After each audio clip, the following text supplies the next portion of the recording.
Welcome to our pod, and by that I mean on Wednesdays we read. I'm Hannah. I'm Laura. And we are two best friends who do a deep dive into a new book series, one book at a time. Right now we are investigating the Dublin Murder Squad series. Murder Squad.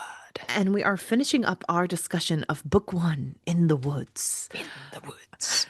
But Laura, before we get into it, what are you reading, watching, and or enjoying? So I said I would hold off on talking about Taskmaster for a little bit, and I did. And so now we're back to Taskmaster. I took a week off, people. But really, I've just been watching so much Taskmaster and Would I Lie to You. First of all, I love Would I Lie to You with all of my soul. That show has my heart. David Mitchell, I want to be friends with you in Victoria. I'm not posh enough for you, but I want to be your friend so bad. She will get there, okay? I will try my hardest. This Midwest country girl will try so hard to be posh enough to be friends with the two of you. I love you both so much. And I find them so funny. They're just delightful. But yeah, I love What I Lie to You. And I just will rewatch the same clips, honestly, over and over and over and find them equally hysterical the next time I watch them. They never get old to me, especially the Bob Mortimer Would I Lie to You episodes. Yes. They're fantastic. But yeah, I really love Would I Lie to You, like, so much. It's all on YouTube. People go watch it.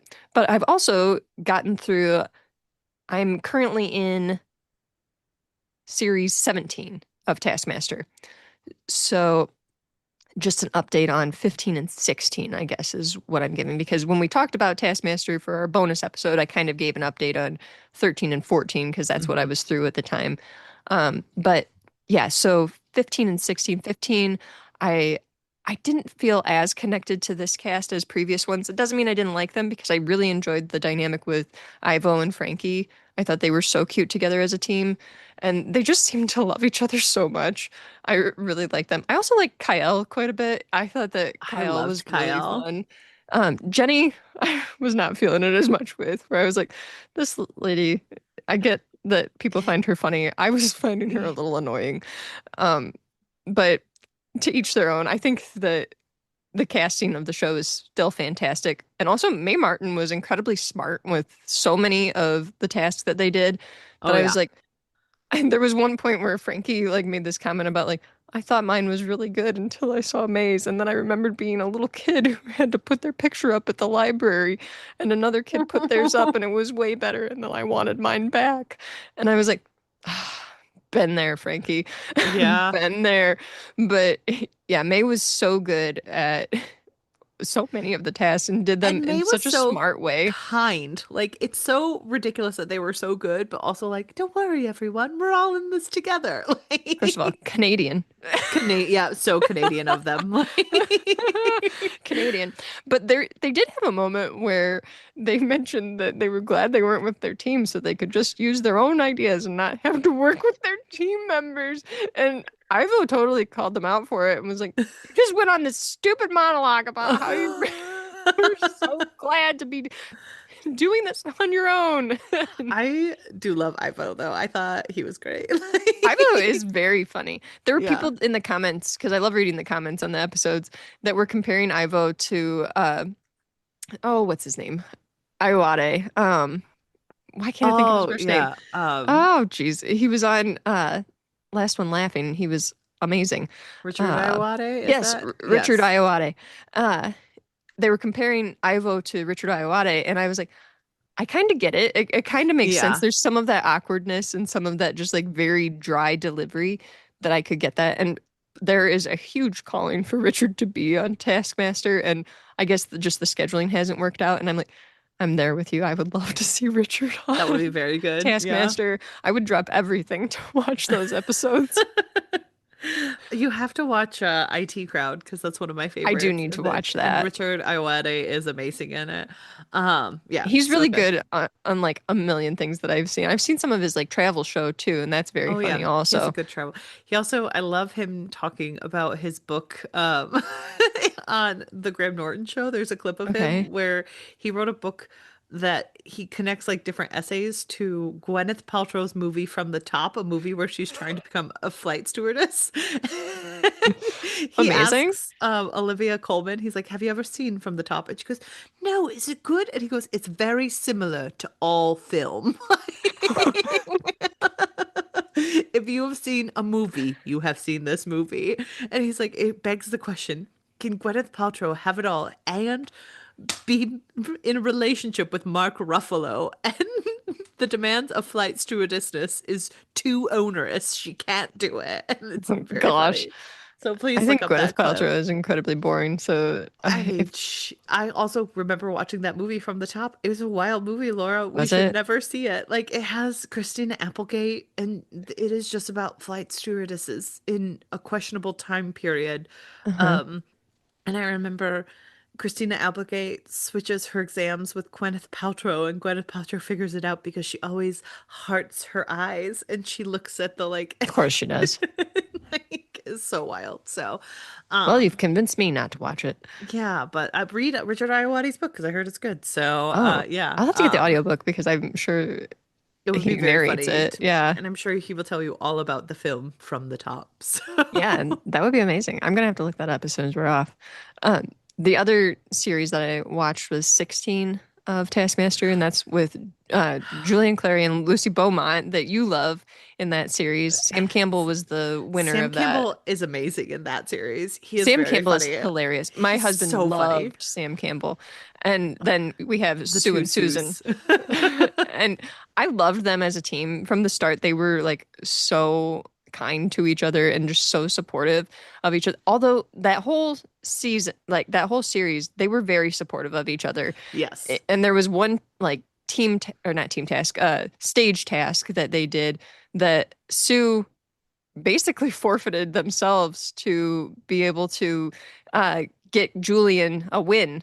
And I thought that that I was do remember amazing. that. And Yeah. then Julian, they, to Alex said something about somebody that's already disqualified, Sue, not you. And she kind of just like shrugged. And then Julian just, I don't know if he meant this as a joke or if he was being sincere, but I took it as very sincere. He said, that's the power of the LGBTQ community that we stand up for each other. And I was like, okay, don't make Taskmaster into a moment where I'm gonna like cry a little bit Start because that crying. was Yeah. very kind. And I Which is do so funny coming honestly from feel like Julian, who was there is such an that support antagonist the entire season to Alex. to Alex. He was just like, I'm just not impressed. Like, Oh, is this one of your better ones? Lucy Boba, she wasn't my favorite like person participant. I just Uh-huh. really got tickled by her opening of I've never met you before. And they're all like, yeah, I know. Like, So I was a little confused by Lucy, and so I looked her up online. Apparently, a lot of this isn't like a persona that she has created for her comedy that she play. It's like an exaggerated version of her. So mhm. there is a lot of her, but even like Alex was like, yeah, this wasn't like totally genuine. You could tell a lot of things she did because she was trying to like lean into that persona. But It honestly, made for good that TV. does take skill. Like in my Oh yeah. opinion, like having that affect and making it like even if it's a bit, that still takes like being To very stick in with that, control absolutely. of Yeah. like I've never met you before. Like if that's a bit, it's just like that's great. Like you really 100% committed and it is funny Well, to and I watch. think there's So, sometimes too where she would mention something within that persona, and I don't know if she thought like the other people on her team were going to like get on board with it. Like immediately in their first task, she suggests cutting her hair, and she's like, "Yeah, I've got like a little bit of gum that is like stuck in my hair, and I wasn't able to get it out, so we could just like cut pieces of our hair, and we could use that to blend together." And Sam immediately is like, "Sure, yeah, let's cut our yeah, hair." let's do And I it. I think there's a moment where you can kind of see like this flash across Lucy's face where Lucy's like, "Oh, I I was kind of joking, but now we're cutting hair." And and Lucy cuts a big piece, and I'm like, Yeah. "There's definitely no gum in that." So you know that that was her trying to like run with this bit, One but up and be like, oh, well, I guess this is where we are. Like, Sam Campbell is just wild and will do whatever. You yep. can't you can't trust He's that he will so pick up on funny. bits. I Oh, loved him so much. So I think actually he just from me watching, he seemed to have made Greg laugh more than anyone in Yeah, previous seasons. I do think that he really liked Sam Campbell. Yeah. Yeah. There's honestly just this genuineness to Sam where you're like, this seems like a really like sweet person who is just naturally very funny, like things that he says. I'm like, okay. Like even there was one moment where he's like, people are gonna be mad that you didn't put my thing first. They're gonna be writing in. Hope you like anthrax. Everybody just died laughing. It's like He's that kind of so thing funny. where I'm like, that's not the funniest joke ever, but just the delivery and the way that Hope you he like, brought in the 'cause he crappiest thing for the hope you like first task. anthrax. Like, yeah. And the way he always delivered it, where he was like so jovial. Like, Yes. And he is just so cute and everything too. And mhm. there's that task where they have to like sabotage each other to say like which person should lose 5 points, which person should gain 5 points. And they have to name them. They have to like say their name. And three people say Sam Campbell. And they cut back to the studio and Sam says, I'm just glad that people are talking about me. I thought that was great. Oh, so But funny. I really loved Sue Perkins in that season. Sue Perkins was my favorite of that season. And I don't think she did that well. I think she might have come She, last even. she did not. She was very bad at it, but she tried so hard. Some of her Like, stuff though I thought was really clever. And I thought that she did try really hard. So, yeah. and I don't know if I'm just drawn to that type of person that's like putting in a lot of effort or Yeah. what the deal is, but I really, and also I just found her to be very kind. And I'd never heard Yes. of her before, but She used to host Great British Baking Show. Like she hosted some okay, of the earlier seasons of it. So that's like okay. how lots of America knows her because that's a very, very popular show that I only watch when I'm incredibly depressed. But I actually I think never watched that show. Laura, it's on Netflix. I do think you would be charmed by it. Like you're not a huge food person, but I do think you would like watching the like polite I like competition nailed of it. it. Is it good? Yeah, Is it as good as no, nailed it? I would say yes, but in a different way. Like Great Okay. British Baking Show is very much like it's a bunch of people who don't do it for a living, but each week they like literally practiced a dish because they're not professionals and they're just coming in and doing their best. And it is like it's a very difficult show because like they do it in a tent with like no air conditioning, and so Oh, like geez. it can ruin the baking really easily if it's a hot Is it day. humid? Yeah, sometimes so like sometimes it's Mm. just really humid and hot in there and they're like trying their best to like make ice Me. cream. Oh But my gosh. everyone is so kind in the show. And like Sue Perkins was a co-host, so she was like running around being like, "We can do this." And like the co-host will sometimes help the contestants because they just need a little bit of help. Hmm. And it's very much just like a bunch of people trying their best to like figure out how to do stuff. And like there's three challenges. So two of them they practice, and one's called the blind bake. And they're just told to bake something. And some people have never really heard of it, but they only know what ingredients they're supposed to use and they have to figure it out. And there's lots of people just like it's a very kind show because people want to help each other. And so I think you I would very am much drawn vibe with to it. kind things like Yes. that. I do Honestly, this have a is soft spot for Laura's kindness. British year. So I do think you can start watching Great British Bake Off and you would probably enjoy Maybe it. it's almost the So end of the year and I'm ready to just pull all my British TV shows into honestly, 2026. you and I should just start watching that for Christmas holidays to talk about it because I do think Okay, people would like to hear our takes on it. So, I'm cool with it. okay, sounds good. Let's start More watching Great British. British Bake Off. More British. Laura's learning because like Hannah's always been like British television is superior, and then I just don't. I go in like waves of watching it. Now I'm just like, hey, I Laura. occasionally will Yeah. watch things because honestly, I was feeling like I was missing into the in the woods because I was uh, like I kind of want to start reading the next book, but I don't want to forget what happened in the first one, in the Dublin Murder Squad. So then I was like, you know what I'll do? I will watch Broadchurch again. So I've Yeah. been rewatching Broadchurch. So I do have a certain amount of Yes, you do. British TV that I have watched. I just think this year I've watched a ton of British TV just because I've watched so much Taskmaster, And uh, would I lie to you? and Would I So. Lie to You? But those are like live, like reality competition shows, Yeah. so it's like different in my I mean, mind this than would be watching. different than Great British Bake Off because it is a competition show. So Okay. I think you're right there. And Noel Fielding is one of the later Oh yeah, hosts. So I like um Noel. Yeah, I think you would like both of those. So, Yeah, I'll have to check no, that out. also IT crowd. It all comes together. So, Full circle. this is a small Richard spoiler for Iwate. IT. Yeah, Richard Iwata. No, it's the funniest. His character always makes me giggle in IT crowd because like he Isn't is. that really hot guy in that show too? That's Irish. What's his name? I like that Uh, you find him very, very hot because I wouldn't say that that would be most people's first initial thing for who I think you're thinking of. Um, who's the I think there is cast? that really hot guy is in IT Crowd too. I've got to look this up now because it's gonna Um, bother me. I'm trying to think of what the other actor's main name is. Are you talking about Yeah, Chris O'Dowd? yes, Chris O'Dowd. I don't think most people would say that really, really hot Irish man. I think that that I is think a he's really hot. I know, but like, okay, so he is a very attractive man. I'm not saying he's not attractive, Uh-huh. but I do think it is ridiculously funny that your gut instinct was that really, really hot man from Did I say I. really, really? Oh, He okay, I is think really hot. yeah, but like that's I I mean, don't he's think that not like that's Bridgerton hot, but no, but like you were I just don't think that most people think like, oh, he's like that a wouldn't be really my hot gut guy. Yeah. reaction. Like that really hot guy is in the IT crowd. I am charmed that that was your first go with it. But yeah, he's Matt in Berry's it. in that too. Yeah, I Matt love Matt Berry Berry. is in that. He plays a very, very bad boss who Okay. is consistently I thought you were trying. gonna say he plays just a regular guy. No, well, no, he's like terrible in this show. He is always like constantly hitting on Catherine Parkinson's character. She's Okay. just trying to get away. Hmm. Um, Ick. I do think you would. I really liked that show. I think you should watch it. I mean, some of it doesn't hold up in Oh, I'm 2025, sure. so watch with a grain of salt. But yeah, But also, if you're able to watch like How I Met Your Mother, I yeah, guess exactly. if I Just can watch the cringe through IT. that.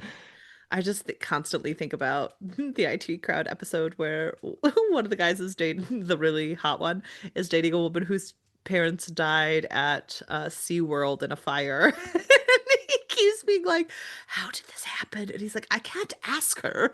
You're not allowed to ask about that. But he's like creating models to figure out how a fire broke out at Uh-huh. SeaWorld. It's so funny.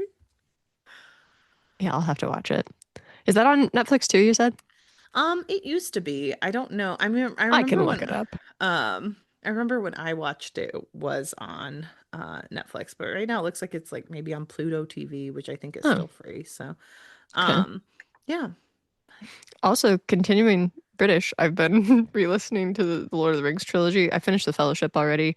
I had like a hilarious thought, and I posted it on Blue Sky, and I'm so glad that people also thought it was hilarious because I said one of the important themes that I feel like we're not talking about in The Fellowship of the Ring is the importance of hiding from your weird relatives when they come over to visit. And I feel like there's just so many like weird things like that that kind of stick out to me in the Fellowship that Tolkien just like kind of glazes over and is just like, yeah, like Lobelia Baggins, she's always coming over trying to snoop around and everything, and so Bilbo literally just puts on the ring to hide from her. Like that kind of stuff just cracks me up. But yeah, I'm almost done with the Two Towers now. I've been just listening to them because I really love the Andy Serkis narrations, and I'm hoping I can finish up Return of the King by the end of the year. But I feel like every time I listen or read with my eyes this series, I take away like new things from it. And The Fellowship, I feel like I appreciated in a new way this time, and this read through. And I've just like I was really leaning into the cozy of it all, where on October 24th at 10 o'clock, I was actually listening to that part of the book. I had just listened to that earlier in the day. I timed it out right, weirdly. Oh, nice. And so, yeah, it was just kind of like right timing for the fellowship and everything. And I just was really appreciating a lot of the themes and taking away a lot of things from it and just kind of like in my feels with a lot of things happening in the fellowship. And now I'm in Two Towers. And for the past couple of years, I've felt like I've connected more with the Two Towers and kind of leaned harder into liking that part of the trilogy. Whereas when I was younger, I really liked Return of the King the best. And I Hmm. think I'm like slowly transitioning to liking the first book the best. So we'll see how this goes. I'm sure next year I'll reread these again and say I'm actually liking Return of the King the best. But yeah, another British thing that I've been enjoying. I Right. said I've been watching Broadchurch again because I wanted crime in the UK. And so Put that as a blurb on this episode. We would like to see crime in the UK. I needed more crime in the UK. So that's where I turned. But just other things I've been enjoying. I've been slowly crocheting a project, and that has actually been taking a ton of time, and I'm very bad at it, but I have been enjoying it. It's weirdly fun to crochet. So I'm working on a scarf, and who knows when I'll finish that because, like I said, I'm bad. But then the thing that I've been enjoying the most is last night my family, we went to a uh, musical production by our local Penguin Project organization, and they put on a production of Seussical. And can you tell everyone what the Penguin Project is really quick? Sure, the Penguin Project is a program in the United States, and I don't know if it's worldwide, but I know for sure it's in the United States. And this is a program that's for uh, children. I think it's from like 11 to 25-ish ages to participate in like basically like creative talents where they're putting on musicals or like doing plays or performance arts, basically to kind of work on um, like developing their communication skills and confidence and also like coordination and everything too, just by performing on stage and being able to interact with each other and everything. So, and also just providing social opportunities for developmentally disabled people to interact with peers. So, it's a really cool program. And we saw this production of Seussical that my sister's friend was in, and it was fantastic. I I can't say enough good things about it. It was so fun to watch, and I was telling my husband because my husband's not a big musical guy, but he really enjoyed it to the point where he was clapping loudly and wooing for several of the performers and everything. And at the end of it, they got a standing ovation, which was well deserved. Yeah. And I told him though that I don't know that I've ever seen a musical or any kind of like performance like that where all of the performers were working so hard and enjoying themselves so much from the lead all the way down to like just the background Oh, good. actors. And I was just so impressed by how well everything went and how just how much fun they were all having and how positive and supportive they were of each other. It was fantastic. It was absolutely fantastic. And then I got my sister's friend's autograph. That was great too. She was happy So to give it to you. She asked if you wanted she it. asked if I So, wanted it, and I did. So yeah, like, why it's not? nice when people break the ice for introverts like that and say, "Would you just like my autograph?" And I'm like, "Yes." So it was just a ton of fun. And I don't know if listeners, if you haven't been to a Penguin Project performance or if there is a local one in your area that puts on performances. I don't know that like our local one, they only do productions during like the summer and into the fall, and then they like take a break over the winter. So this was like their last production of this year. But if you have a local chapter that's putting on productions, I highly recommend either supporting them by attending a show, or maybe you're able to make a donation or help out with the uh, program itself. I think it's such a cool program, and the way that the people involved in this were just really seemed to be enjoying themselves so much and just seemed so happy and full. It just was a really great experience. So highly recommend attending a Penguin Project performance. But Hannah, I've Awesome. talked forever. What have you been reading, watching, and or Hey, enjoying? sometimes we just have a week where one of us has enjoyed way more than the other person. I think that that is amazing. Uh, so I read for reading, I read The Seven Deaths of Evelyn Hugo by Stuart Turton. Speaking of British Why was I murder, thinking this was by a Taylor Jenkins Reid? it's not because you're thinking of The Five Husbands of Evelyn Ah, Hugo. And yes, this is that's The what I am Seven thinking of. Deaths of Evelyn Hardcastle. I should say Evelyn because the audiobook, British. that's how they said that. And it is very British. Uh, This is the British episode. and it We was need crime very in the UK. it would be crime in the UK. Don't worry, because I'm going to end this with crime in Australia. Oh, So perfect. um, places that were colonized by the British, they're everywhere. Crime. Um, Crime from the crime, UK. crime from the UK. So they're By from the there. UK. Um, so this is a very interesting book. It starts with someone who has amnesia and he wakes up as this man named Aiden Bell, and he all he knows is that a woman named Anna is dead, and he starts rushing into it and trying to figure out what happened, and he feels like he's in danger and things are being very weird. And then on day two, he is hit over the head that first night, small spoiler, and the next day he wakes up in someone else's body throughout that day. Ooh, And love a body switch.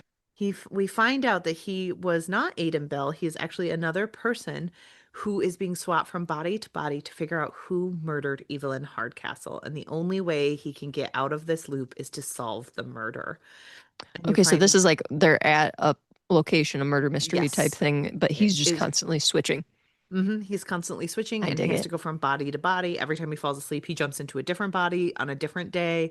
And he has this person who is trying to help him, but also not help him by giving him like as many hints as he can.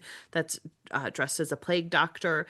It's very weird. It's very whodunity. I really liked the book.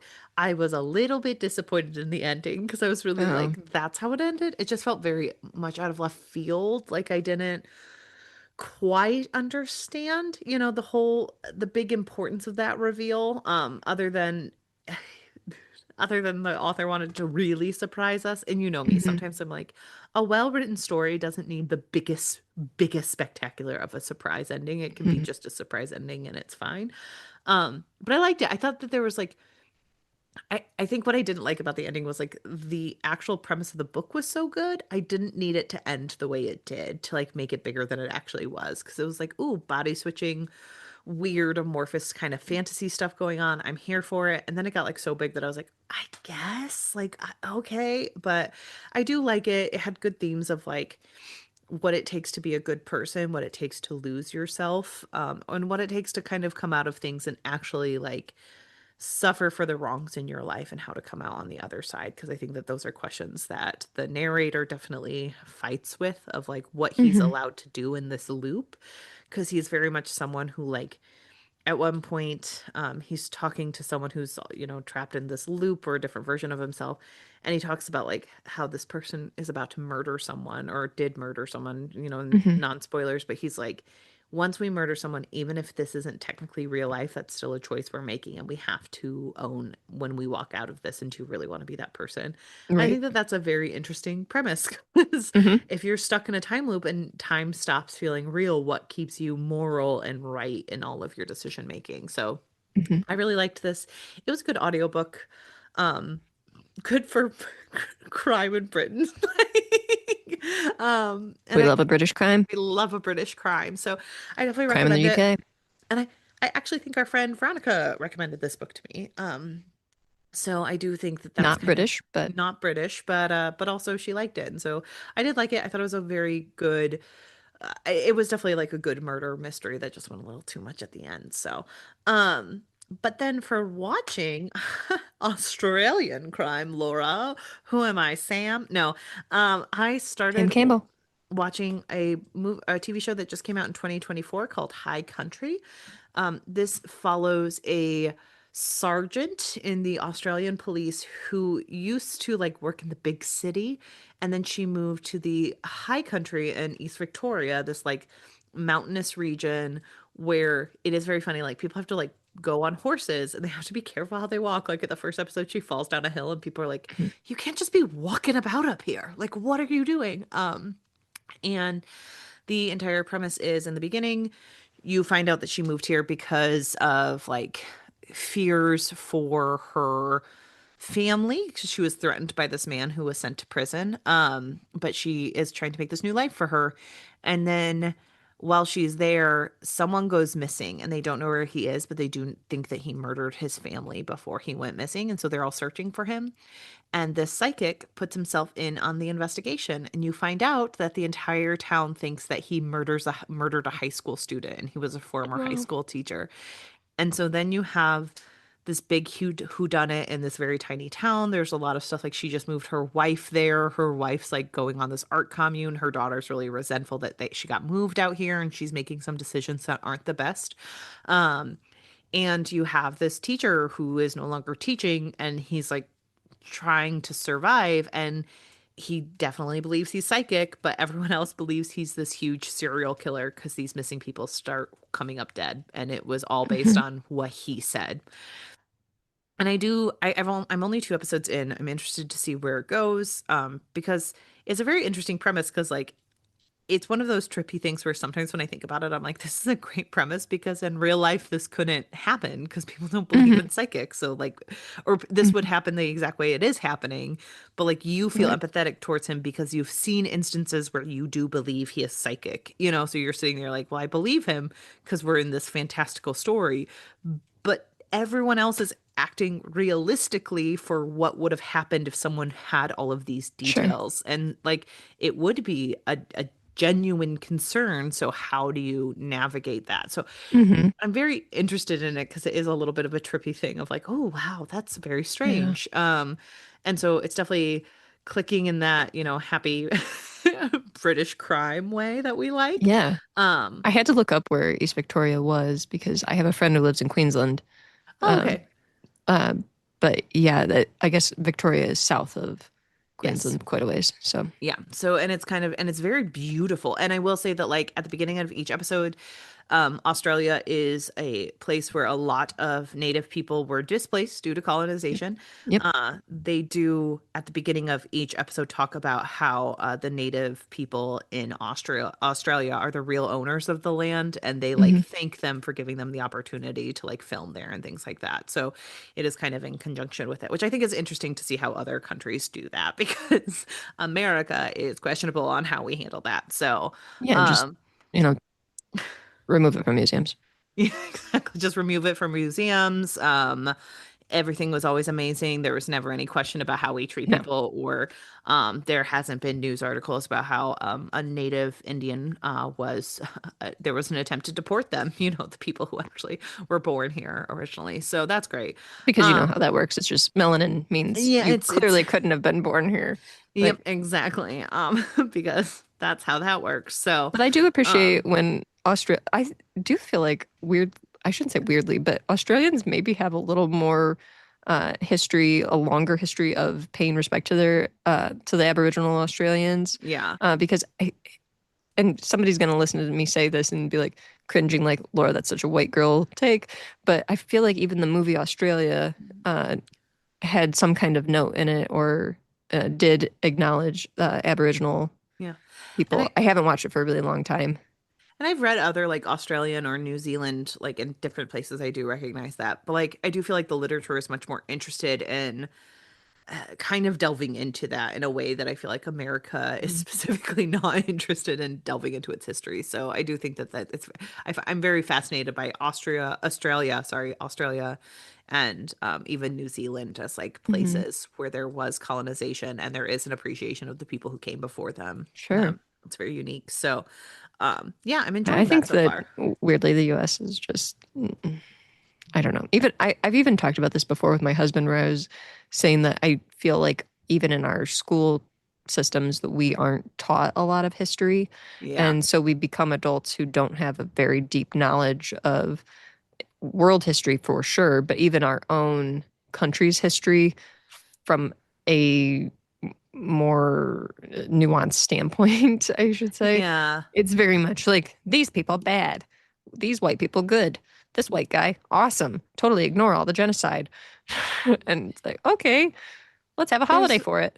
Yeah, there's a weird fascination of like greatness, you know, for lack of a better discussion, Of but conquering. like, yeah, of conquering and saying, and that's kind of like the American dream, quote unquote, which is, I think, is what we're all like struggling to equate because like the American dream died during the Reagan era. Like people stopped progressing, then all of a sudden there were billionaires and things like that.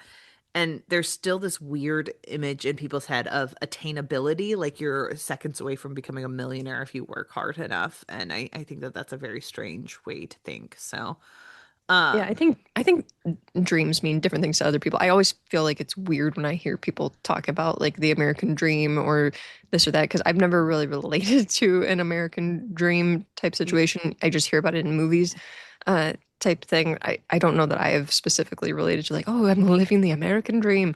Like that doesn't connect with me as a person. As a Yeah. United States citizen. But yeah, I do get what you're saying though, that like the American dream is a weird concept that yeah, to even wrap your brain around like what people thought the American dream was, and a lot of it Yeah. just seems to be yeah, we can just go and pillage and take things from other people and claim that we worked really hard. So Yeah. It's very strange. So, yeah. Well, with that said, shall we we're not dive political at into all. I can't. Welcome, new listeners.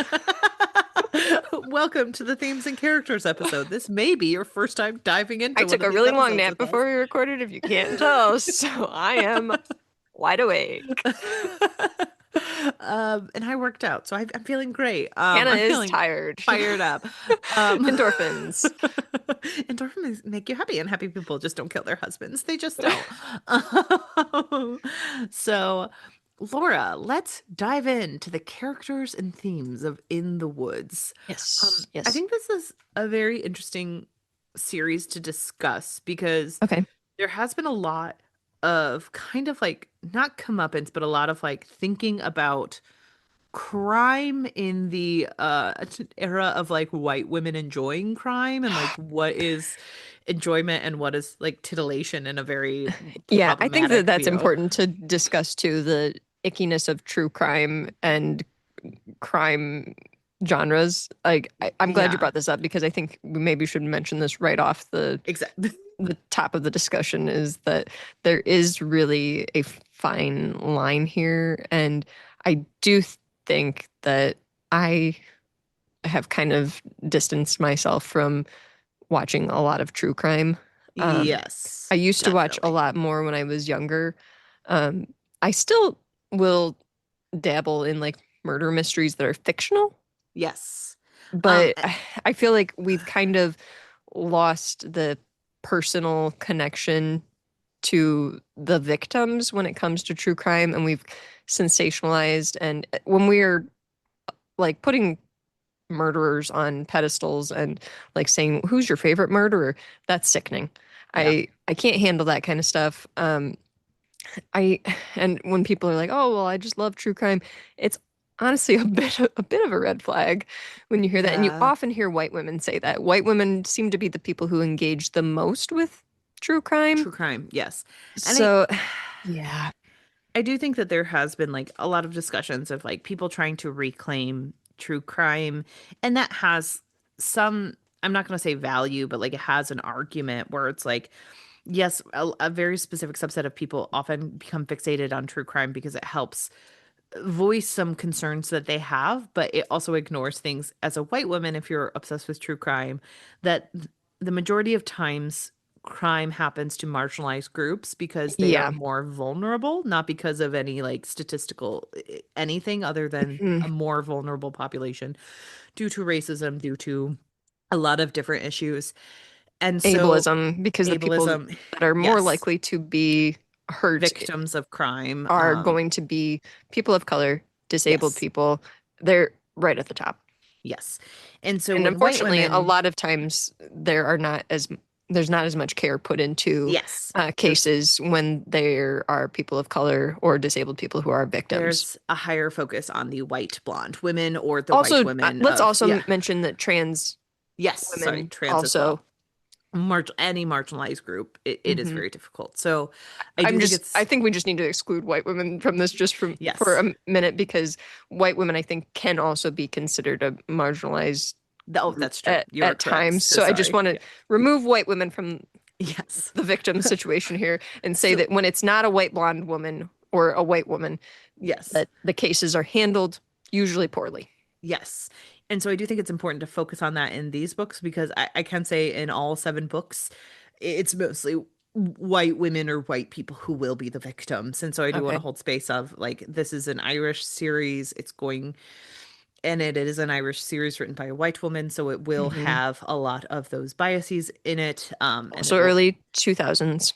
also early 2000. So I do think that that's an important theme because I think it kind of bleeds into the rest of the conversations about these books where we're looking at how crime is written about very early on, before a lot of, not before a lot of these thoughts, but like a lot of highlights haven't been given at this moment in time when these books were being written, but it doesn't mean that they didn't exist during that time. And so it is unfortunate. I And and I think yeah, when you're saying that, it's also like it's white people that weren't paying attention is the yes, thing. exactly. The marginalized groups, they were always saying this. Yes. People of color were always saying this. You're not doing enough. You're not Hmm. paying attention. You're not working these cases. They were always saying it, and white people just weren't paying attention Yes. because of racism or ableism. And there is a very specific fascination with white people watching the like propagandas of the Law and Orders of the Hmm. world, of the television series where it's like we're gonna watch a case until we get to the bottom of it and then Hmm. we're gonna solve it. And that's just not the case, statistically speaking. Like that's not what Hmm. happens. So I do think the realities of that are very different than what we are going to be reading. So I want I to put also that think up we at the need top. to acknowledge too that it's also tricky to uphold that profession in our current timeline. Yes, exactly. And a lot of So times when you're engaging with true crime or murder mysteries crime in general, you are engaging with that profession a lot and mhm, kind of they're kind of the good guys, yes, quote unquote. by default. Um, and I think there's certain things in this book that came out to me that I'm like, oof, reading this in 2025 and reading this as someone who has like tried to think about their own obsessions with the true crime or the murder mysteries of it all. There is like some ableism going on when it comes to the character of Damien, where we talked about this in the last Hmm. episode, he is coded as having most likely a person with a mental disability, or a learning disability. And he is seen as the murderer, and he is the one who suffers the most out of this book Hmm. because he goes to prison. He is made to be the guilty one. And I do think it's good that Tana French holds space for him of like no one Hmm. every it is shown that he is the victim of this as well, and he is just someone that Hmm. they couldn't help. Um but it does kind of add to the allegations that people with disabilities can sometimes be perpetrators of crime, and that is Yeah. statistically not the case. It is, And yeah. I think that is a thing too in depictions of crime and murder mysteries. We do because Law and Order has done this many times too. Yes. They've taken a very ableist take and Hmm. portrayed a person with a disability as a villain, as someone to Hmm. be feared, and this is extremely harmful. Yes, it's just not true. So I do think that that's important to note because it's interesting that like it shows how like what we're saying with marginalized groups, how someone in a marginalized group can be picked out by people who are evil or people who have misgivings or want to do wrongdoing, and then using Hmm. someone because they see weaknesses in them to Hmm. perpetrate their own motivations. And that is awful and it's Yeah. despicable. And I do think that that is a focus in this novel that is, it's good that even though they showed the murderer as someone with a learning disability, or, you know, coded as, Hmm. he at least is treated with respect and he is seen as a victim as well, and a victim to Yeah. the system. And I think that that is actually pretty impressive in early 2000s to decide to show that. Hmm. Um, so there is that. um it's a shame that he has to be the murderer, and you know I hope that that's not the case in all of these books. I mean I know it, but Yeah, I hope yeah. that's not the case. I know. That would be pretty disheartening if it always kind of ended up being a marginalized group Person, that yeah. was the perpetrator. That would be disappointing. Yeah, And that white so women were always the victims. That really, because uh, that's true. I hate to tell you, but most of them are white women in these books, so Oh gosh. they, yes, they don't really pass that test very often. But Oh, um and guess what? Marginalized people exist in Ireland too. So please don't come at I us with know. where it's like, well, white people in Ireland. It's like, guess who also exists in Ireland? Yeah. Um, it's different, but it is not, Hmm. it's not unheard of. So, um, I do think it's interesting the way Tana French decided to have this depiction of like Damien is a vulnerable person, and she, you know, has him as a character who like helps facilitate this. I think Hmm. the part that rubbed me the worst way was the rape of it all. Like I wish that Hmm. hadn't been a part of the book because it seemed like it did bother Damien a lot, but like then to have it in there, it felt almost like needlessly cruel to do to this human man who didn't Hmm. was making a decision that he thought was like self-defense, but he was really being used by this person. Hmm. And that Hmm. is incredibly, yeah, it's much harder to read in 2025 reading about someone like being pushed to do that and then like Someone forced to do that and then feeling guilty when the person that asked them to do that is like, well, why couldn't you do this? You failed at one yeah. thing.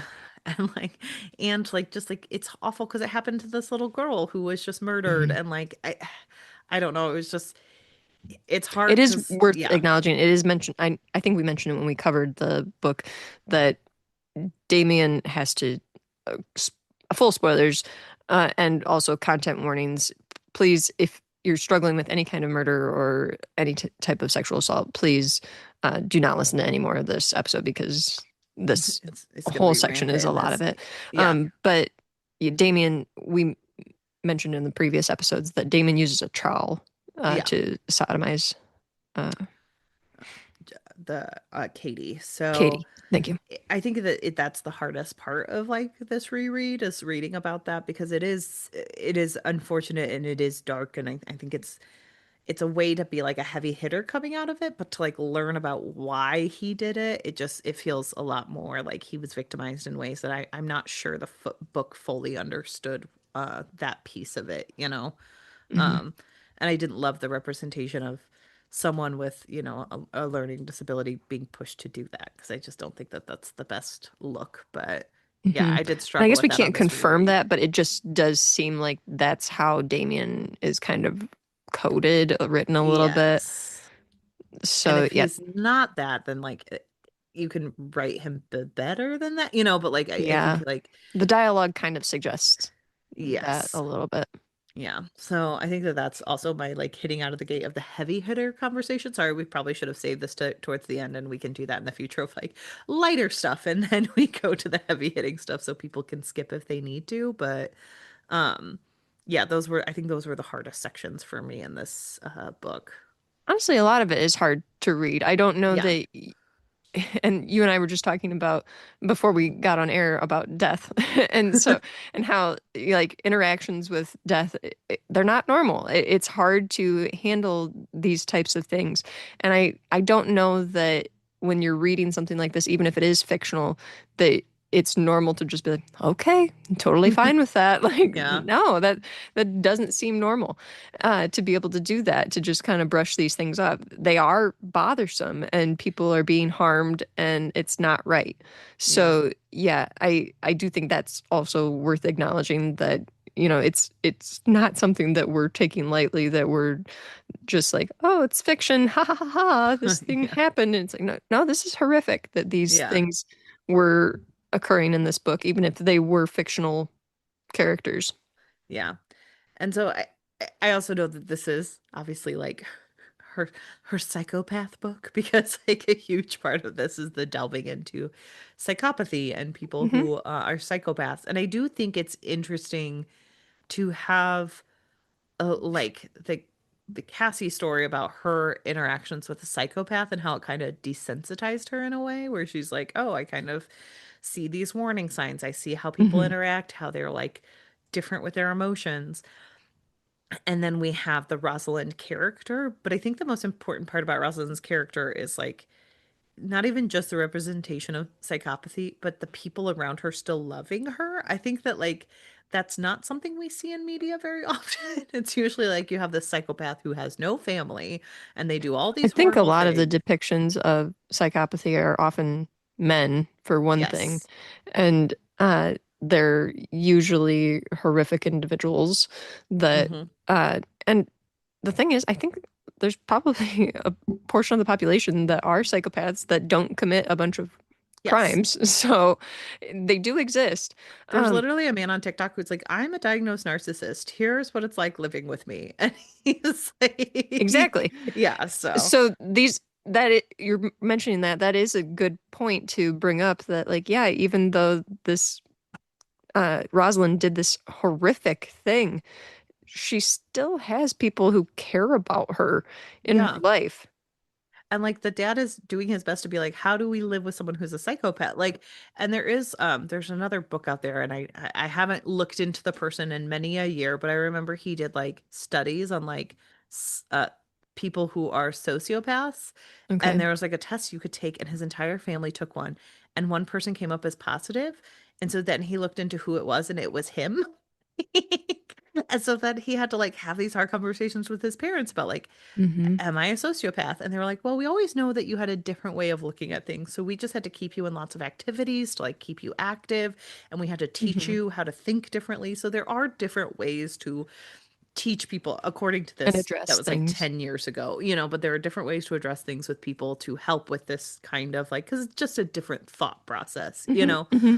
Um, but I Coping do. mechanisms, maybe. Yeah. Yeah, exactly. And so I think that, you know, if there are psychopaths out there, it doesn't mean that they're out there murdering people. You know, it means that they don't have as I don't many think we can make emotions. those And blanket yeah, assumptions exactly. about Yeah, a group of people. right. And so And it is I do think that media has made us have those blanket assumptions right. because the depictions that we have of people who are psychopaths, they're never portrayed as just someone who's trying to live their life and, trying to do self-care and trying to work on themselves. That's Right. never something that you see, and they never have support from families or anything like that. They're just deeply disturbed individuals who want to Deeply. kill a bunch of people. Yeah.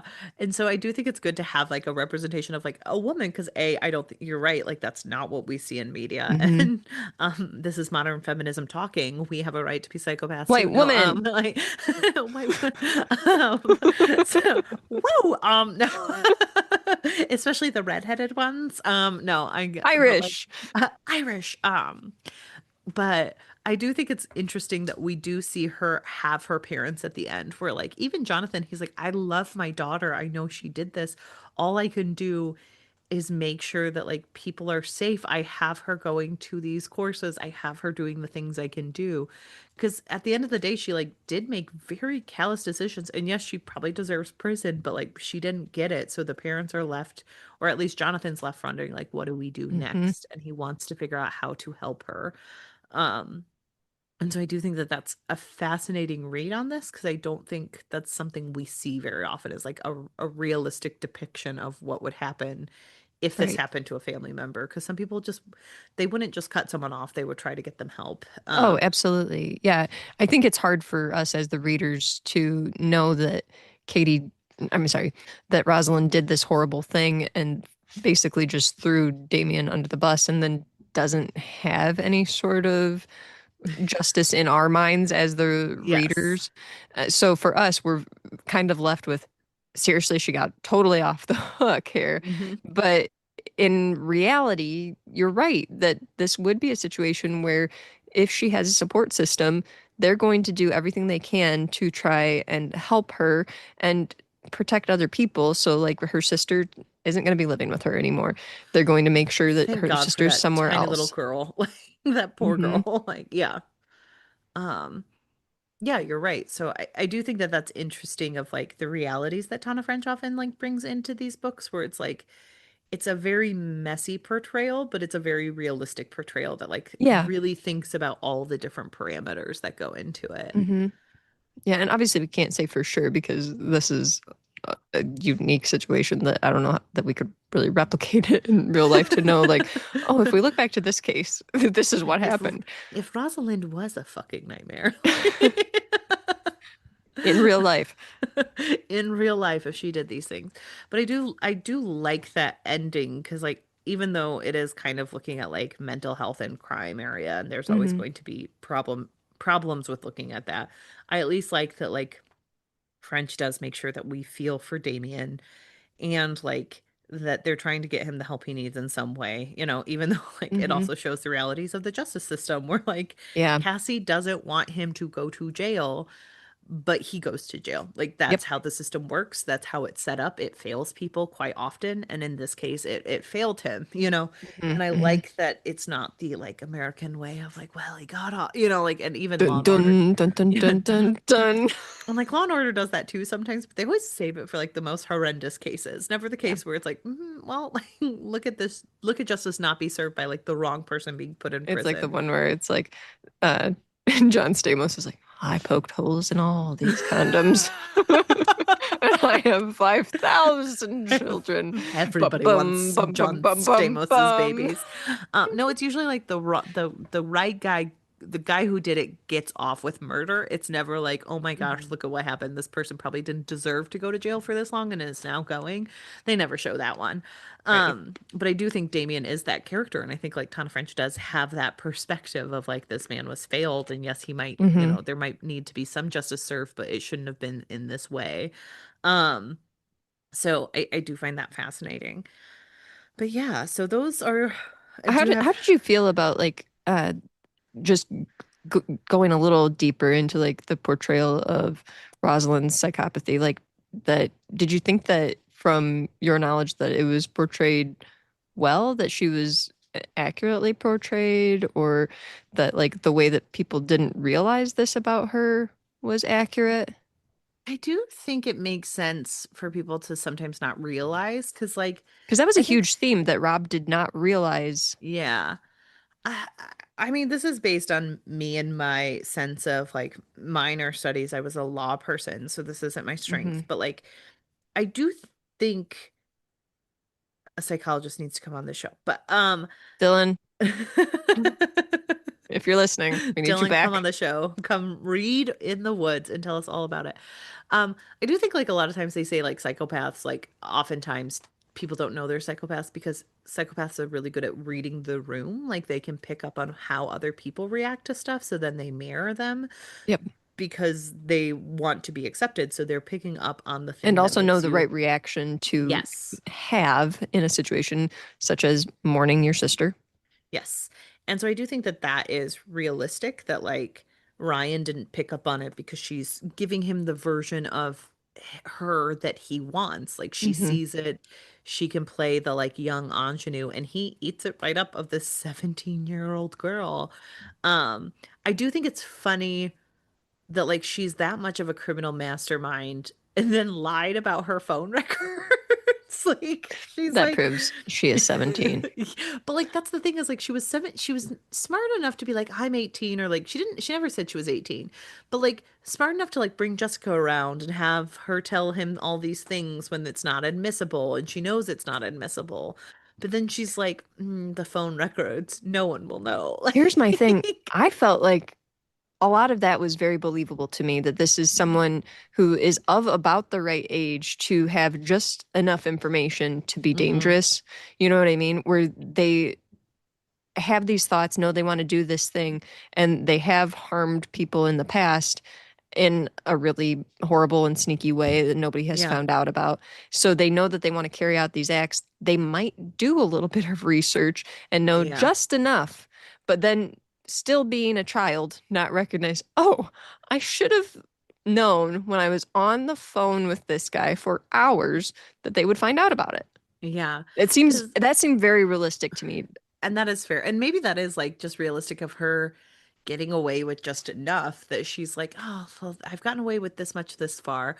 Because, um, And I think because when you're trying to do like a lot of like mental gymnastics to try and put something like this together, things like that do slip through, especially when you're a young person who's trying to commit a yeah. heinous act. Well, and if you think about it, she also messes up because she like sorry, I'm lost my train of thought, but there's something she specifically I was looking at and I was like, well, that it was really stupid. Oh, her trust th that Damien would do the things she asked of him that were horrific.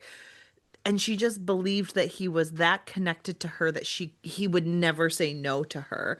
And then she's like, he kept messing up. This is so stupid. That is a very young teenage psychopath energy from the feeling of it, of like, I Hmm. have this hold on him.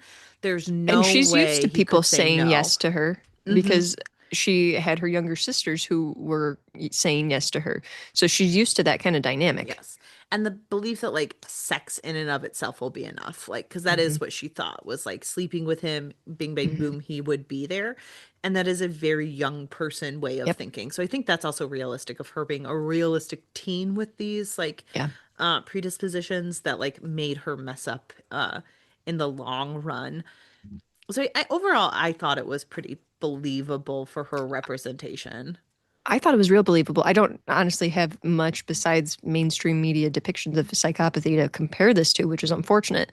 But I thought a lot of like what I was trying to compare this to was just like, how would a young person react to this? And just me knowing that young people are going to be making mistakes, but also when you're dealing with somebody even at a junior high age that's knows just enough about a certain topic that they've looked into it, this or that, they do weirdly know things about, like, oh, if I don't mention this, then that won't be used against me. Right. So, Yeah. yeah, a lot of that was pretty believable to me, the way that it Yeah. was written.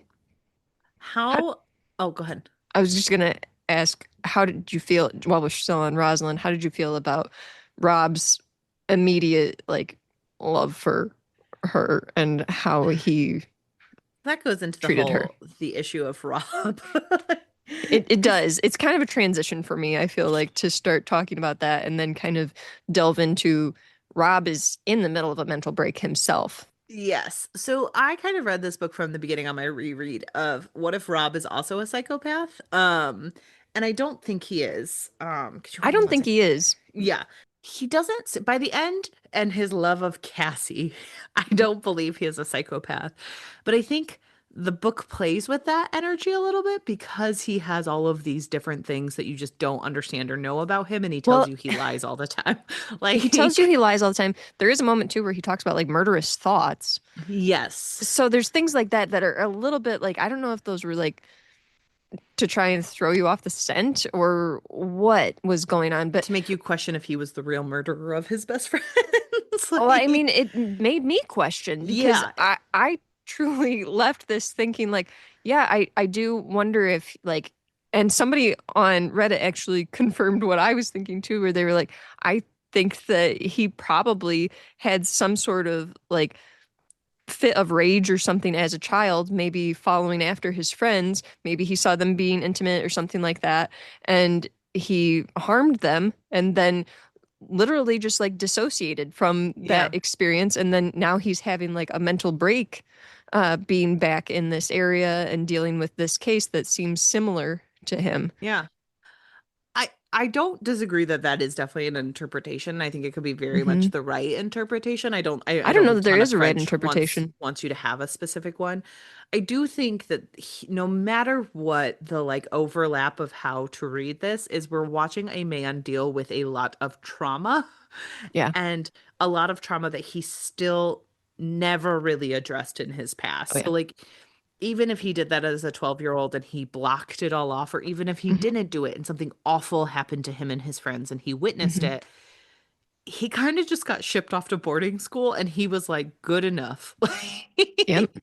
And I think there are certain things that make sense because again, Tana French is very good at looking at like the realities of someone who's going through this. So like him lying about having a twin Hmm. when you're in high school and something horrific just happened to you, or middle school, like Hmm. transitional period, something horrific happened to you, you're probably going to do some stupid shit and you're probably not going to think about it that much or Yep. think about it in context of why you are reacting the way you are reacting. Hmm. And she does a really good job of that, of like him being like, I don't know why I acted that way. But he also never readdressed it. Like, it doesn't sound like he's ever been in therapy, really. It doesn't sound like he's ever really handled it. It's all just kind of pushed to the side of him being like, I never wanted to find out what happened to my friends. I'm totally fine. I can definitely Hmm. look into this and I could definitely become a part of this and it won't affect me. And it like through There's it this all, it taught weird me. removal of himself Yes. from the situation. Disassociation, like, and that is Mhm. part of like someone who has had a traumatic past, which also makes sense in how shit of a person he is. Sorry, I'm cursing a lot. When it comes to the people he loves around him, because he does not know how to love people, because he has not processed all the trauma of his past. So, like, The roommate. the roommate, the way he treats her, the way he talks about her, the way he talks about women in general. Hmm. Not great. It's very much like Peter Pan syndrome of he's holding himself back of this person in his early teens and 20s. Hmm. And he hasn't grown up because of all of this stuff. And so then he just hurts people like Cassie or Hmm. Heather, and he demeans women because he kind of sees them the way he did when he was younger. And it's Yep. just not great overall. And so I think you and I both were very frustrated with his character, rightfully so, because it's one of those like unreliable narrator, and you're seeing all their unreliableness because he can't even see it in himself. Hmm. I did read a thing where Tana French was questioned on why she didn't give an ending to Rob, Mm. and she mentioned that she felt like it would have kind of thrown the character development out the window Yeah. if she would have assigned some kind of ending to this. And I do agree with that, honestly. Yeah, I do too. Like he had this moment where he's coming to terms with his trauma, and he kind of fails. Hmm. Like, and I do think that that is character development in a very unique way that I don't think readers are used to seeing on the Right. page. So Yeah, I it think as readers, we are used to kind of our like three act structure, where we have our happy ending or we have our sad ending, we have some kind of ending. And we don't like to live in that area of, well, we won't know. yeah. And in the real world, unfortunately, that happens. And I said in previous episodes, I would have liked to have had an ending, but I think that French was well within Yeah. uh her rights of, I mean, she wrote the book, she can do whatever she wants. But I do think that I agree with her with that thought of, that would have ruined what I had built this character into. Yeah. What were your thoughts on him and his trauma seeping into this new or to like his present day life? Um, it just seemed very unreliable, a lot of it. This staying in the woods thing was weird. I I generally found his thing with Rosalind to be very off-putting. I, Hmm. I I don't know if it's just me struggling in current timeline with all of the underage women have to interact with older men. It's totally okay thing or what, but I'm quite bothered by that type of situation and the Yeah. fixation that older men seem to have with young women, underage women, I should say. Yeah. So that bothered me quite a bit. And it also did seem like he just had very unhealthy views about women. Yes. And it just kind of got worse as we went along in the book, that he just became a very frustrating character to deal with. Yes, he is not a great character. Like, I think, No, again, no, no, no. I felt sympathetic to a person with trauma going through all of this, but it doesn't excuse it. Because, again, you're a man in your 30s and you do have options available to you to help deal with this Hmm. stuff, and to not put that on uh, a To put it on the person, back burner, like, put it on the back burner, or to put it on people you love. Like, he treats uh-huh. Cassie like absolute shit this Hmm. entire book.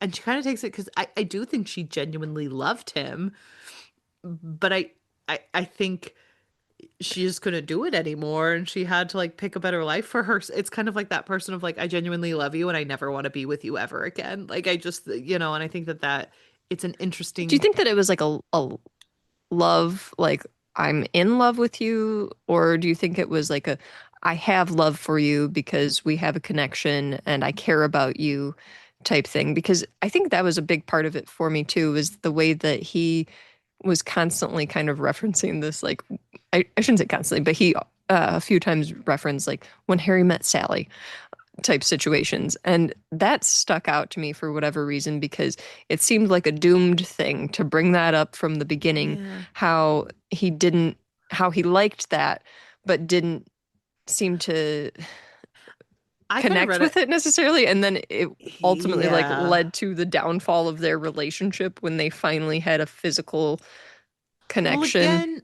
I think he had talked about Heather with the when Harry met Sally, but I think that showed that he is a person who is like someone who's deeply romantic but not healthy. Like, can't Hmm. be healthy in romances, because I think there are romantic people that blow up every relationship they are in because they don't want to be in a relationship, but they Yeah. don't know how to square that away. And I think that Rob has every indication that he is that person of like deeply romantic. He romanticizes every single interaction he's in With any woman. with any woman, sometimes men of like, well, Sam and I, we were best friends through it Mhm. all. And I'm like, you were having a mental breakdown. Sam thought you were crazy at least a half a dozen times, probably. But like, And it's it's, interesting too when you mention that because it's like he does have a weird like memory of Peter too. yeah, exactly. He has this like, he's a very romantic person. And as someone who's also a romantic person, a lot of your life is, if you are not a well-adjusted person, it's thinking about how people slot into your life, not their own life. It's all about Rob's life and how he feels and how all of these people affect him. He does not have much thought for how he affects people. Like, and I do think that that is true. Like, he has moments of Mhm. clarity where he's like, I can't romantically touch this child because it would screw her up. But also, he has this moment of like, I'm so important to her. This would screw her up. And instead of being like, no, you're just an adult man and this is incredibly creepy and you shouldn't do Mhm. this. It's Mhm. not about you being an important moment in her life. It's about Right. like, you can affect someone even if you're not important. So I do think he has that kind of affect when he's around people. And so I think he probably did love Cassie in the way that he was able to love someone. But I think in keeping her at arm's length of this, like, well, we're best friends, it was Mhm. kind of a way to excuse how intimately he treated her. And in her mind, I think she did very much like him, but she was an adjusted person. Like she from the Yeah, because that's beginning. what I think I was getting at is Yeah. that did she actually was she actually in love with him because uh, his interpretation we're getting his POV, you know, he's the Yes. narrator.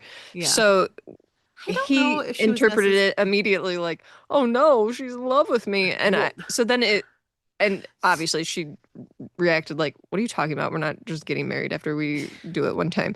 And I think so that that's the problem is like in his mind it was this big giant thing, and in her mind I do think she probably loved him. But if you're going to be in love with a man like that and you're a well-adjusted person, which Cassie is, you probably know what you're signing yourself up for. So Mhm. she when she was like, "Hey, let's go for a walk," I always interpreted that as her being like, "Hey, let's just keep this normal. It's normal. It can be something or it could not be something, but first we have to get to the normal again." And Mhm. he immediately was like, we can't even get to that. And she's like, well, we could, like, if we just work through this together, we're Mhm. partners. Mhm. Let's just like be adults. If you regret it, then you regret it. If you don't, we can talk about it. But I think when he freaked out so bad, she was just like, that was never my interpretation. It's one of Yeah. those of like, if you like the image of like the Playboy where it's like, you're never going to get rid of certain aspects of a person. That person's not going to change. So Mhm. if you're well adjusted enough, you're like, I'm not asking you to change. I'm asking you to just be yourself in a relationship with me. And I think to her, that's probably what she was open to. But I don't think it was, again, I think he was the problem in that I mean, scenario. obviously, yeah. Yeah. He's always the Um, problem. but that was how I read it of like I think she was totally fine with a potential romantic relationship and probably had romantic feelings to him, but he also kind of fucked with her brain a little bit then because like he was incredibly intimate with her and then had And then sex with incredibly her. rude. Yes, and like he it sounds like he initiated the sex, so like she Yeah. I think I maybe interpreted it just slightly differently that maybe she wasn't as invested, like that yeah. the feelings maybe weren't as romantic, that there could have been potential for there, but that it wasn't as romantic. And so I guess that's kind of what I was questioning was how romantic did you feel it was for her? Yeah. I mean, I can't So remember maybe because if you it have comes out in the her second dialed book up that just a little bit. yeah, well, and I did read the second book. If she mentions it in the second book, guys, I don't remember that far back. So if it's like Hannah has this general insight, you are correct. I do technically have an insight, but Okay. I don't That she remember. was in love with him. Okay.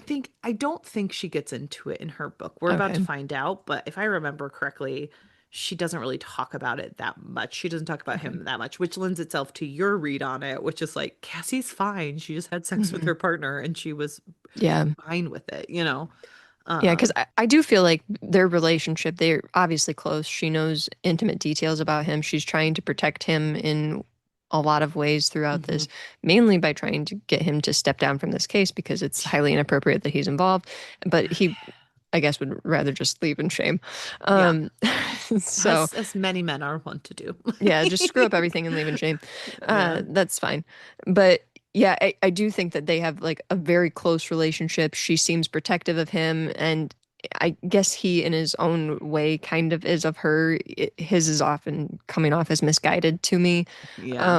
But I think that she, even towards the end there where things were getting tense with Rosalind and everything, did her best to try and protect him in those Hmm. situations and protect details about his life and his career and things that had occurred between the two of them, those type of things. So she does seem to have a deep level of caring for him.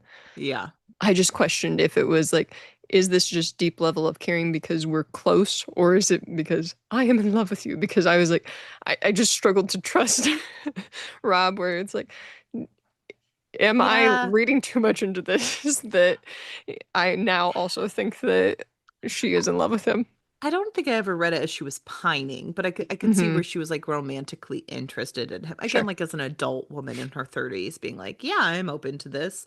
But then when it blew up, she was like, oh, I should not have been open to this. You are Hmm. not it goes back to him dating Sophie twice and Sophie being Hmm. like, I know the difference between interesting and messed up, and you should Hmm. date younger women. I do think like Cassie was just with him for longer, so maybe she like had a moment where she was like, "Oh yeah, I'm interested in if he's opening this door. He never opened it before." And then it was just like, or like we made a mistake and this should be it. I think there's multiple interpretations and all of them feel right. So, Hmm. Yeah, and um, I think that's kind of the case for a lot of this book too, that you can look at things from a certain standpoint and you're not really wrong. no, yeah.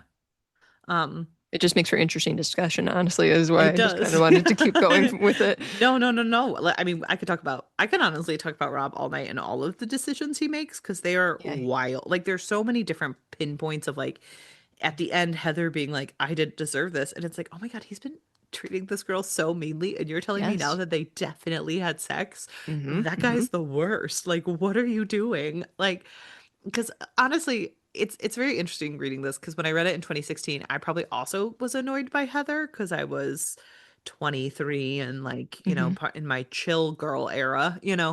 Um, and then reading it as an adult, I'm like, Heather seems pretty nice. Like he is eating her food. They are people in their Yeah. 30s who live together. Hmm. You're either going to have the relationship where you share food or you don't. And that's Hmm. both of those are appropriate. As someone who Hmm. had roommates who had both, like there's just certain rules you have. And then her Sure. having like him being like, oh God, her Sunday self-care. I'm like, she's a woman in her 30s watching Sex in Yeah. the City with a face mask on. Sounds like she's moisturizing. Sounds fine to me. Yeah, sounds like a good Sunday night, if I'm being Hmm. honest. Like, I love Sex in the City.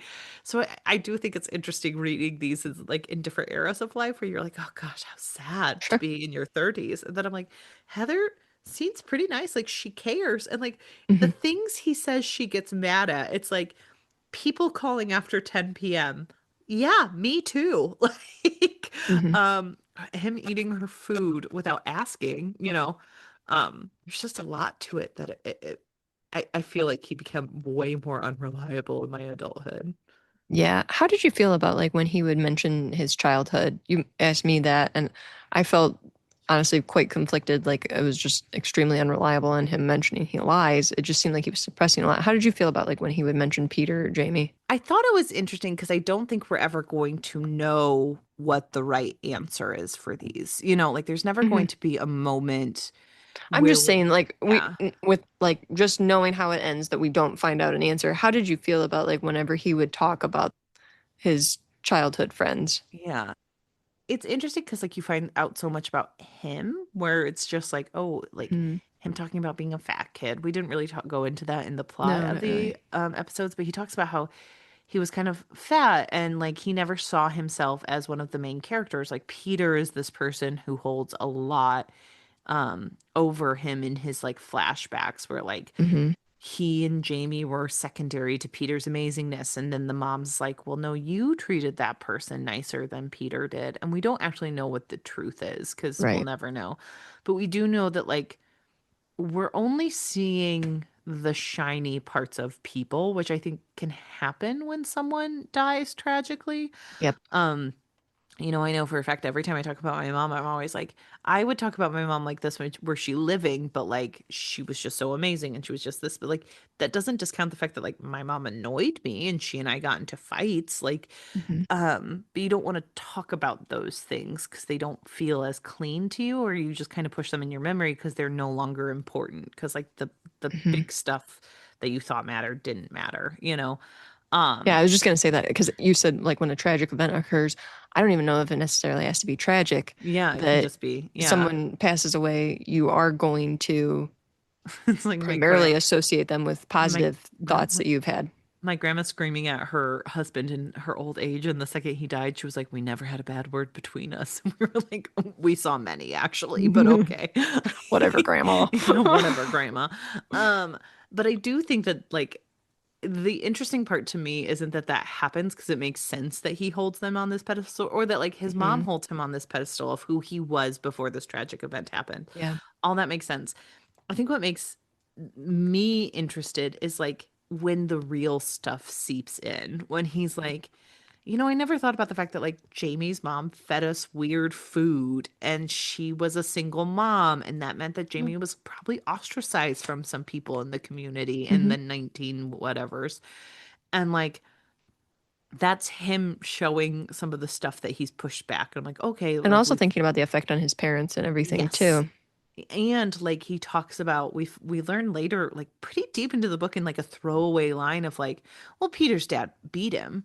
And it's Hmm. like we saw this beautiful moment of Cassie entering the home and talking about like, oh, that tragic family, they never got over it. And it was like the dad was abusive. Like and Yep. that's stuff you and I brought up before even on this podcast of like the look of abuse in homes and like how it's Hmm. kind of shuttered over trauma. And that stuff probably didn't go away, even though Peter Hmm. disappeared. Like it probably got worse then, because like Yeah. it's exacerbating a lot of pain. And so I think those were the parts that were the most interesting to me, weren't like his look at how his friends were, but when he finally let the reality seep in and we got to see Hmm. like little glimpses of what he was actually keeping from us. Yeah.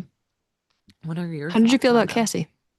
Well, did you have any thoughts on Peter and Jamie and his look at them?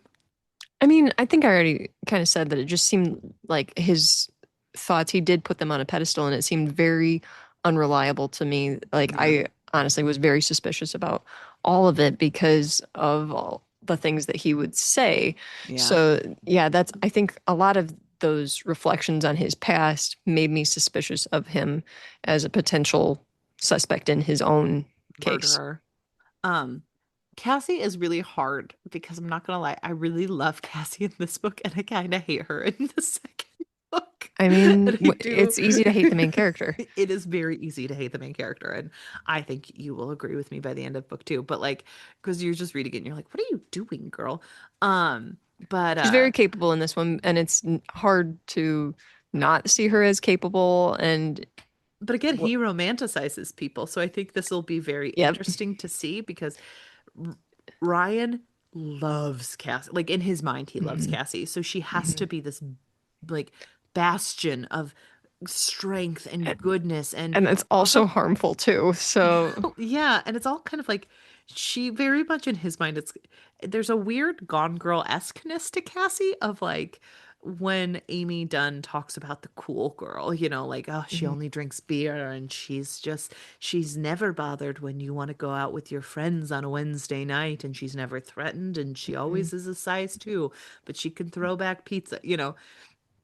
And that's very Cassie energy for him. And like the thing is there are a lot of details about her that show she is cool. Like you don't get mhm. on the murder squad early unless you're doing these amazing things. She was She was stabbed. undercover. She was stabbed. She was a former gymnast. Like those are Hmm. all really cool things.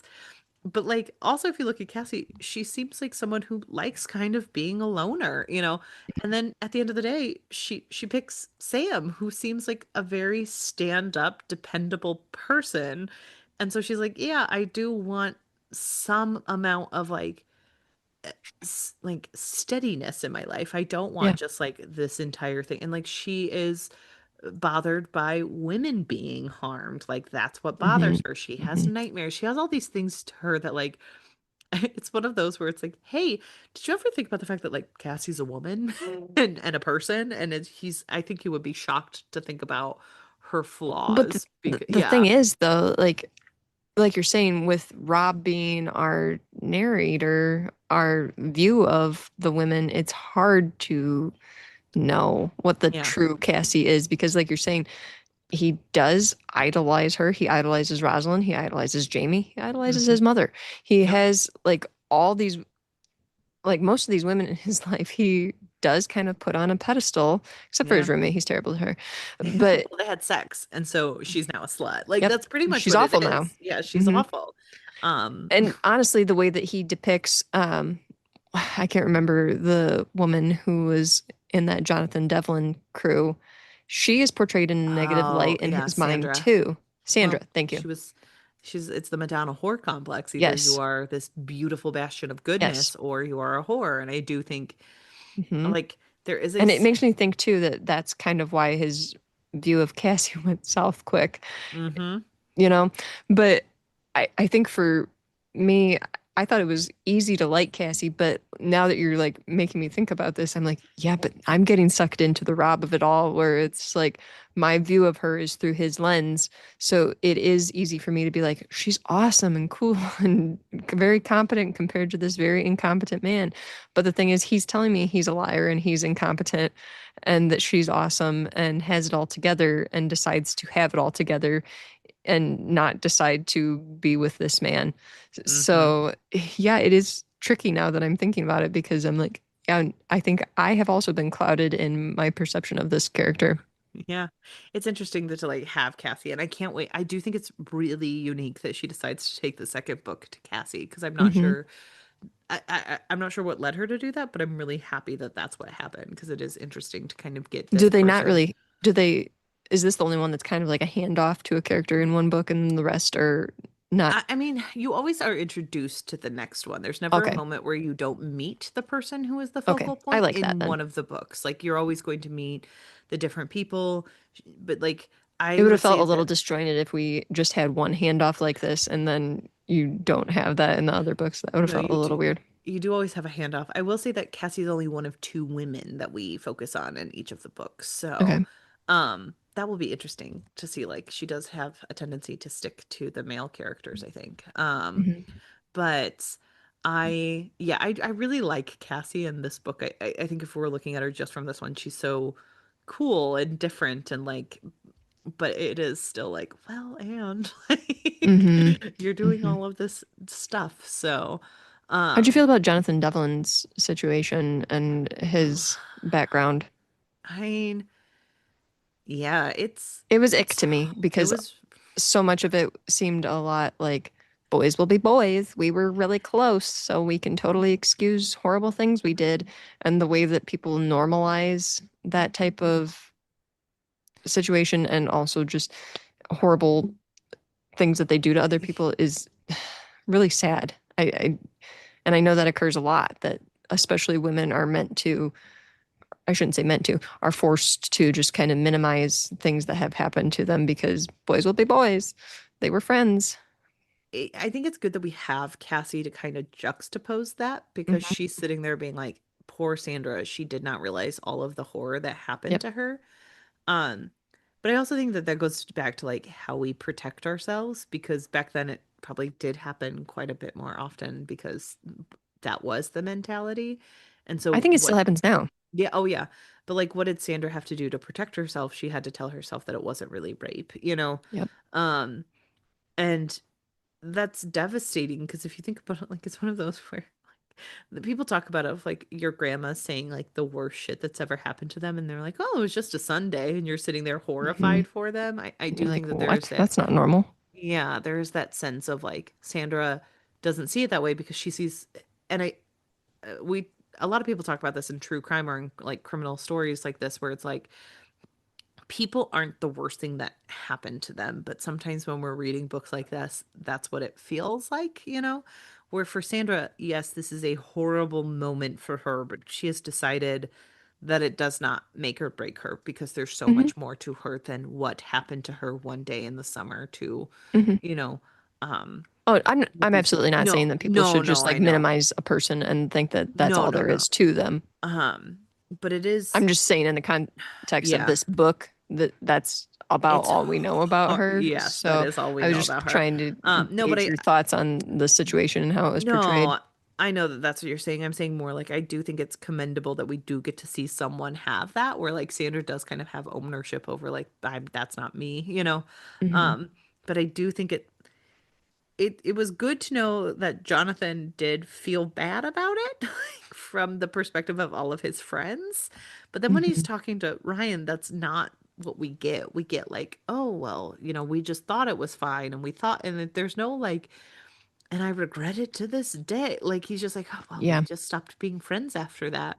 And then you run into the other two who don't feel bad about it at all. And I think it does show that like people it's very human for some people to excuse the bad things they did. Well, Um, Jonathan is an interesting, I shouldn't say interesting character. He's a weird character. And I do think this happens in real life too, where he can justify being awful to one person or group, but cannot excuse that type of violence occurring towards people that he cares about. yes. And that's exactly what happens in this book, that he is mortified by Hmm. his own daughters being harmed or the suggestion of him harming them. But Yes. he seems to have some modicum of regret for and guilt for what he participated in, but still doesn't necessarily have the shock or horror with the situation that he would have had this occurred within his own family. Yeah, I agree. I do think that's right on the money where it's like, well, yes, this bad thing happened, but also, it's not that At bad. least it But didn't if happen to it my daughters. I would never yeah, hurt them. I would I'd only never hurt hurt other people. exactly. And I do think if you asked him like he doesn't see himself as that person anymore. And of Yep. course, like Because you separate yourself from it. yes. But like there is a way to take ownership over I am no longer the person who did that bad thing, but I am still the person who did that bad thing. Like that sounds confusing, but that That is you can grow true. You can and grow and from improve as a it, person. but like it doesn't mean that you weren't someone who made that Right. mistake or you didn't make that choice when you Hmm. did. Hmm. And it didn't feel like he had fully come to No. terms with that. But I mean, at least at the end of the day, he didn't get rid of the daughter who murdered another daughter because he understood that mistakes can happen and you can grow past them, but weird, weird energy to have. Hmm. So, Hmm. yeah. How'd you feel about the mother, Jonathan's wife? I mean, she was kind of nothing. Like I don't I really feel I like feel she like was heavily coded as having severe mental illness. I mean she had Valium in the house. She wasn't Hmm. very with it. She And also didn't like neglectful of yes, very the children. neglectful. I So think it that's was an interesting thing to mention, that there's a very strange family dynamic that they kind of notice from the beginning when they're interviewing them. But I, I think just briefly to mention that it is interesting to have their family dynamic set up in such a way where we have a mother who's dealing with severe mental illness and is married to someone who likely is not going to acknowledge or try to help this woman. yes. And he's not going to help her because I think he loves her, but it didn't feel like Jonathan was someone who was like understanding enough of what would need to happen to But I address the also think issues. too, by the time we get to the point later on in the at the end of the book, it seems like to me that there's a certain extra level of care that he designates for his daughters that he isn't allowing his wife. Yes, I do agree with that. Yeah, the mother is an interesting character because she's so Yeah. far out of it, but And like she's not mentioned much. no. And she's kind of just she's seen as again like it's like the Madonna whore that Wade goes back to of like because Rob isn't sexually attracted to her, he does not notice her whatsoever. Like But she yeah. also, it's mentioned by other people that she doesn't really have the closest relationship, likely with the girls and everything, that Yeah. the dad is closer with them. Yeah. And that they do kind of think that there's possibly a neglect situation, or maybe that Munchausen's, or that she was possibly poisoning them, that type of thing going on. So there is some speculation around her and mentions of her for sure having some form of mental illness. Yeah. It's a very specific and stark look at the family structure, because it also looks like at the neglect of like the aunt across the way and what it means for like other people to be raising your kids, and like there's I mean, not it does delve a lot into parental responsibility, like how responsible are we for our children when they're with us and when they're not in our homes, and yeah, the amount of responsibility we take in the actions that our children uh, carry out. yeah, So agree.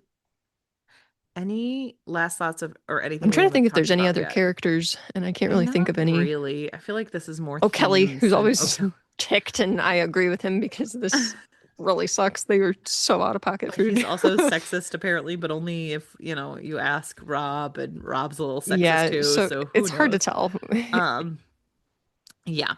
And then Sam is Sam. He's just Sam is kind of boring. he's boring, like, yeah. Um, but yeah, I think that that's all I have. Like those are the Okay. big themes and characters, but I think we're ready to close the door on Rob and move forward. And Oh, isn't thank it nice goodness. to know that we don't have to stay with him anymore? I will just mention we haven't mentioned the supernatural aspect of this at Oh, all. There yeah. is a significant community that does believe that something supernatural happened. Oh, really? There's Yeah, on just people Reddit. who are like, I was that's so disappointed in funny that to because I me. was like, this is just a red herring. Like this is It's such a to red me, herring.